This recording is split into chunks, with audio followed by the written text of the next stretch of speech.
ऐसी 3 बीमारियां जो इंसानों ने जानवरों को दी।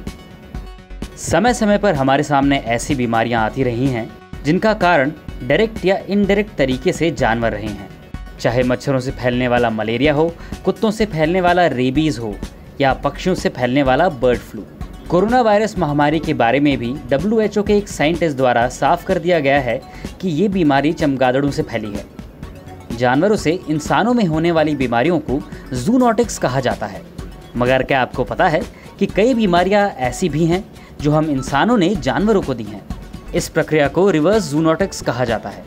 आइए जानते हैं ऐसी ही 3 बीमारियों के बारे में जहां जानवर इंसानों की वजह से न सिर्फ बीमार हुए बल्कि अपनी जान भी गंवाई।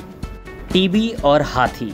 टीबी बैक्टीरिया से फैलने वाली बीमारी है और ये हवा में इंसानों से इंसानों में फैलती है। आमतौर पर फेफड़ों को प्रभावित करने वाले इस बीमारी से खांसी, वजन का घटना, तेज बुखार और सही से इलाज न होने पर मौत भी हो सकती है। लेकिन ये बीमारी अब हाथियों के लिए मुसीबत बनती जा रही है। एक रिपोर्ट के मुताबिक भारत के लगभग 16% हाथियों को टीबी है। हालांकि यह भी शोध का विषय है कि आखिर इसमें इंसानों का कितना योगदान है। हाथियों में टीबी के केस ज़्यादातर सर्कस, पालतू और चिड़ियाघर में देखे गए हैं, मगर ऐसे भी सबूत मिले हैं जहां 2000 साल पहले भी हाथियों को टीबी होता था। मगर हाल ही में कुछ ऐसे केस सामने आए हैं जो इशारा करते हैं कि इंसानों द्वारा ही हाथियों को टीबी दी गई है। स्वाइन फ्लू और सुअर। 2009-2010 में फैली इस बीमारी के चलते दुनिया भर में लगभग 2,84,000 लोगों ने जान गंवाई थी। मगर क्या आपको मालूम है कि ये बीमारी पहले हम इंसानों ने सुअरों को दी थी। स्वाइन फ्लू के खतरनाक होने का कारण यही है कि इसका RNA इंसान, सुअर और पक्षी के इन्फ्लुएंजा का मिश्रण है। सुअरों में कई तरह के वायरसों का वास होता है। कुछ सालों पहले जब इंसानों ने अपना फ्लू सुअरों को दिया तो वायरस सुअरों के अंदर जीवित रहा। जिन सुअरों के पास ये वायरस पहुंचा उनके पास पहले से ही उनका खुद का वायरस था और किसी तरह उनको बर्ड फ्लू भी हो गया। इन तीनों वायरसों के मिलने से जो हुआ उसे ट्रिपल रीअसॉर्टेंट कहा गया।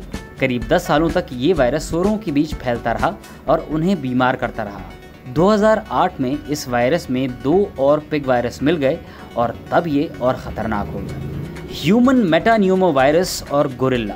जून 2009 में रवांडा के पहाड़ी गोरिल्लाओं के बीच मेटान्यूमोवायरस तेज़ी से फैला।